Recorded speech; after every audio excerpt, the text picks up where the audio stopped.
Welcome back, everybody, to the Baltimore Orioles franchise here on MLB The Show 21. We've got a huge game today in this one, Game 4 of the ALDS, and our backs are, well, still against the wall. We did win Game 3 by the final score of 6-5 with some strong starting pitching from both sides and some clutch hitting late in the game from both sides, but we just happened to do a little bit more down the stretch. Had a big RBI single from Ivan Cortez Jr. in the 9th. Shed Lawn had a home run in the 8th inning, and that's what propelled us to this win and pushes us back into the series, but we still have to win the next 2 games in order to move on, and that starts with Game 4 here today, so it's still an elimination game for us on the road, which is obviously a lot easier said than done to win. But Game 3 was an elimination game on the road, which we did win. So I do believe that this team can get back into the series, and a win in this Game 4 would give us all the momentum returning to Baltimore and put us in the driver's seat for Game 5. But again, we have to focus on this Game 4 first. It's going to be a tough matchup. Tristan McKenzie and Trent Thornton will be the pitching matchup. 2 fairly even starting pitchers, in my opinion. So we'll see which team looks better today. Could the Blue Jays advance to the ALCS, or will the Baltimore Orioles bring this one to 5 here at the Rogers Center? This could be the final game in Toronto this season if the Blue Jays, unfortunately for them, lose their next 2. The Orioles are coming off a huge Game 3 victory, but they have to stay alert here in Game 4. Here's a look at both lineups 1-9. And then the playoff bracket. The other 3 series are all going to a 5th game.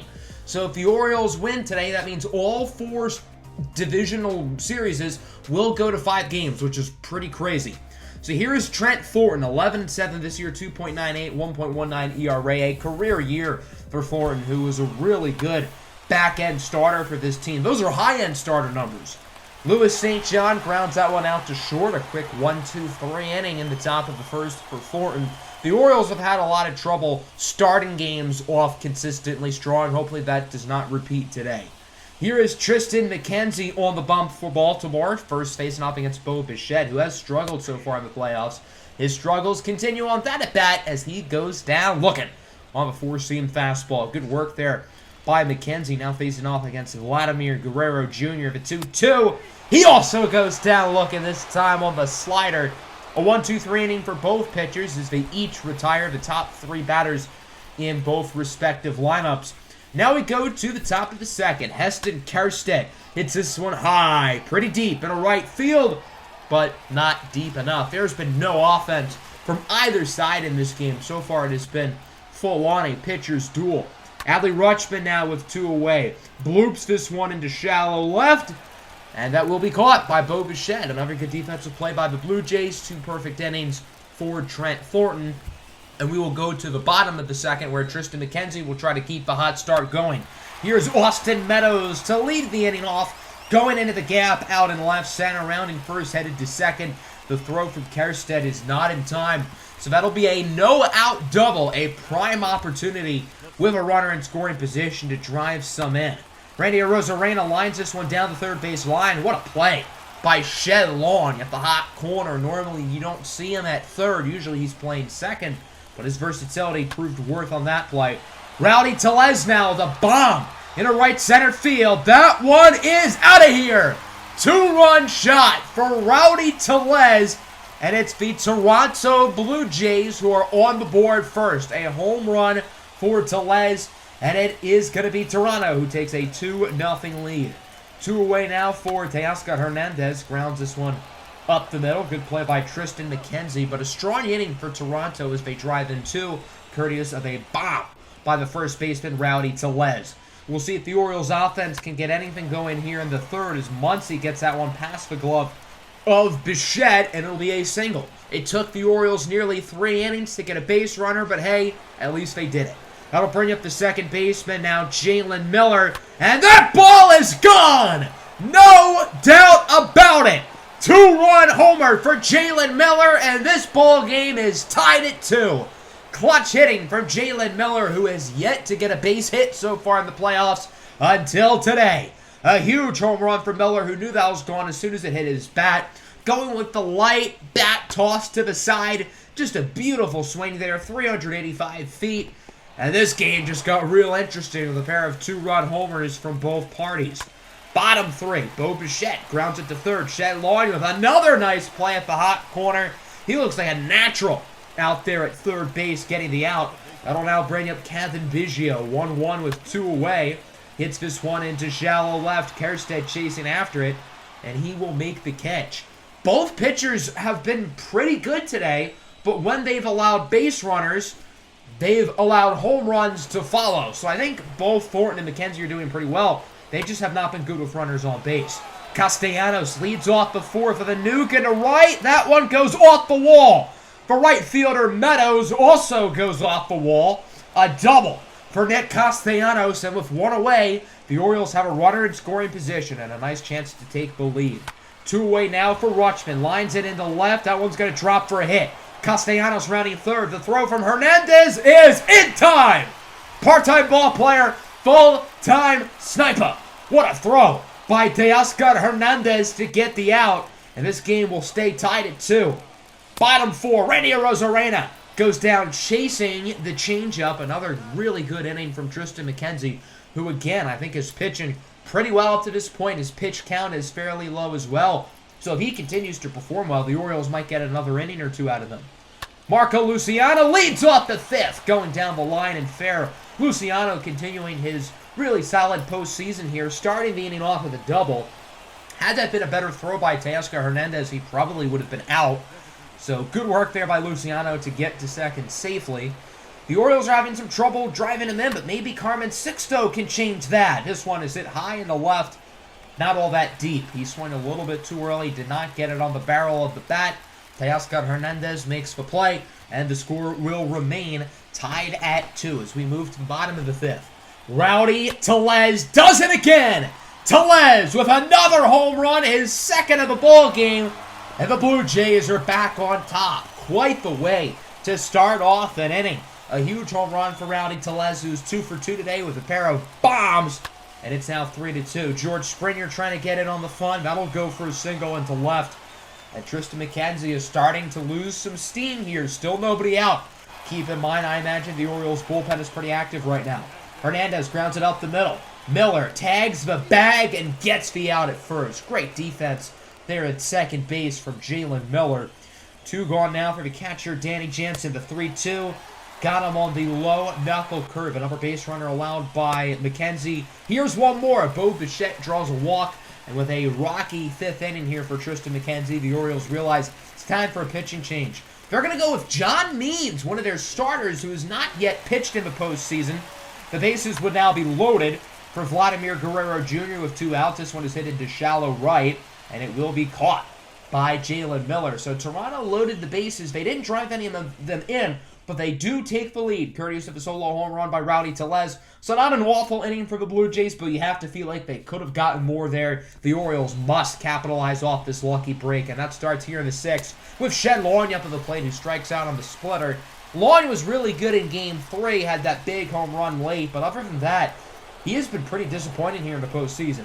Louis St. John singles that one into left field. St. John has been one of the more consistent offensive players this postseason. Hasn't hit for a lot of power, which is a surprise considering he went yard 39 times in the regular season. But he's hit for good contact. He's hit well when there's runners on base. Unfortunately, Nick Castellanos does not do the same here on this at-bat, as he is out at first. Good play by Bichette. With Louis St. John being fast, the Blue Jays do not turn the double play, but they would get out of the inning easily. Bottom 6, Meadows into right, and Castellanos chooses not to field it. I do not know what that was. I mean, you cannot be having those mental errors in an elimination playoff game when you're losing. And now John Means has to get out of this jam. Arozarena grounds it to third. Good start. Shed Long gets the out. And now not allowing this run looks a lot more feasible for Baltimore. Rowdy Tellez, who has 2 home runs today, will keep this one in the ballpark. It's caught out in center for the second out of the inning by Louis St. John.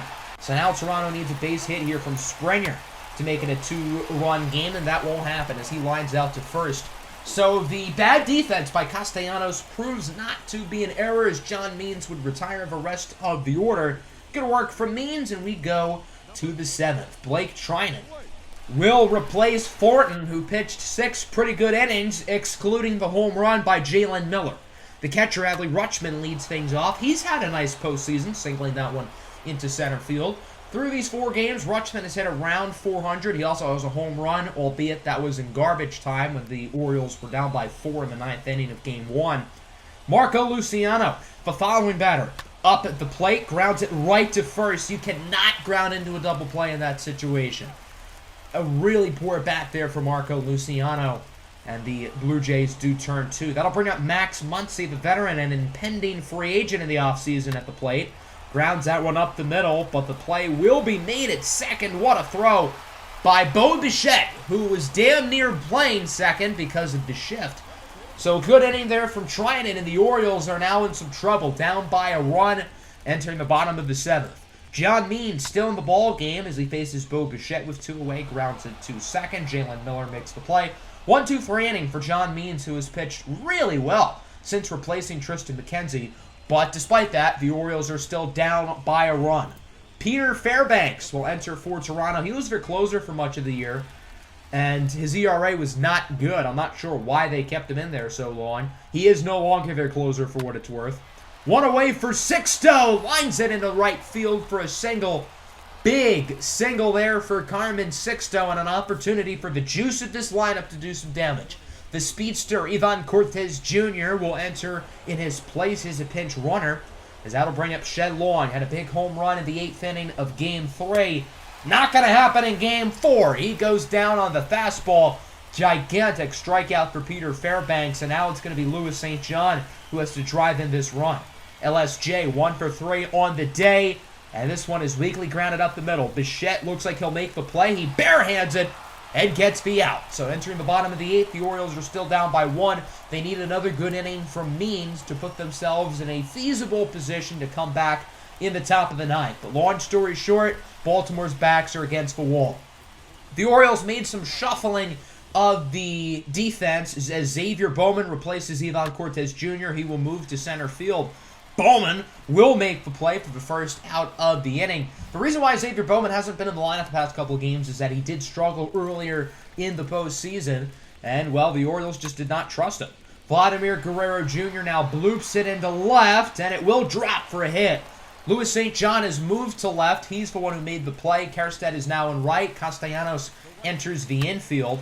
Austin Meadows with 1 away. Singles into center field. The runner is advancing to third. Good throw by Bowman, and they got him! Xavier Bowman with a huge throw to get the runner out at third. The rookie is showing off his valuable defense on that play, but the following batter, Randy Arozarena, launches a bomb into left center field. Not ideal. The Blue Jays now lead by 3 runs as it is 5-2. And that means Baltimore is going to need at least 3 runs in the 9th inning to keep their season alive. Means would get out of the 8th inning, forcing a ground out of Rowdy Tellez. And I think all things considered, John Means was pretty good today, but that home run might be the difference in this ball game. Instead of needing 1, the Orioles need 3, which is a big difference. It'll be Trey Winggetter, who has gotten saves in each of Toronto's first 2 victories in this series, trying to get 1 more and finish it off. The 4, 5, 6 hitters, Castellanos, Kjerstad, and Rutschman, due up for the Orioles as Castellanos strikes out on the fastball, and the Orioles season comes down to these final 2 outs. Heston Kjerstad is now at the plate, 0 for 3 today. He has kind of struggled in the playoffs, but he does get a single as Arozarena is unable to make the play. So with Kjerstad aboard, the tying run is on deck. Adley Rutschman is now up. The 2-1 flies this one into shallow left. It's caught by Teoscar Hernandez, and the season will come down to this final out. It's going to be the shortstop, Marco Luciano, who is up to bat. 1 for 3 with a double today. He is 5 for 9 in this series, but Luciano will be replaced by Elliot Ramos, who does not have the hit yet in the playoffs, but they trust him more than Luciano right now. The count is 2-2. Pitch from Winggetter, swinging a miss, and the Toronto Blue Jays are moving on. They have defeated the Baltimore Orioles here in 4 games, and it's the Jays who will advance to the ALCS, despite Baltimore winning the division, finishing the year off really strong. it's the Blue Jays who eliminate them in the first round of the postseason. So yes, our Baltimore Orioles are unfortunately and prematurely eliminated from the playoffs. I think this game's fault is the offense. Outside of the Jalen Miller home run, we did not hit the ball well. I think all things considered, McKenzie and Means were both pretty solid on the mound, and we just could not hit. And our offense really was not consistent throughout this 4-game series, and that's what's going to cost us to lose. I think this was still a really successful season. We won 99 games of a regular season. We saw a lot of our young players progress, and I don't think this season was a failure, even if we did not get as far as we would have liked to in the playoffs. We're going to sim through the rest of the postseason. The Angels, Braves, and Dodgers would end up winning Game 5 of their divisional series. And then the Blue Jays and Braves would each win their conference championships in 5 games, respectively. So that means the World Series is between our rivals, the Toronto Blue Jays and the Atlanta Braves. Toronto wins Game 1. Atlanta takes Game 2 on the road. The Braves also take Game 3. Blue Jays win Game 4. Atlanta wins a pivotal Game 5, and the Braves win it in 6, just like in real life. So the Atlanta Braves are World Series champs. George Springer and Dansby Swanson win playoff MVPs. Freddie Freeman wins World Series MVP. So the Braves do win a World Series in this universe. 3 years too late, but they still do it. So that brings us to the end of the episode. Next one will be the offseason, which I plan on premiering this Saturday. Let me know what you would like to see us do this offseason, and I'm going to tell you right now, we're going to be aggressive. We have quite a few players who are impending free agents this offseason. We're going to have some holes to fill. There's definitely going to be a big shuffle on this roster, and I believe that we will add some high-end players, possibly in free agency, possibly for big money, and hopefully our team is even better next year than it was last year. So again, not the end of the season we wanted, but I still feel like this team has a really bright future. I still feel like Season 4, all in all, was a success for this team, and entering Season 5, we've got a lot of expectations, and that starts with a strong offseason that we have to play our cards right in. I hope everybody enjoyed the episode. Make sure to hit the like button. Make sure to subscribe to the channel if you are new. Peace out.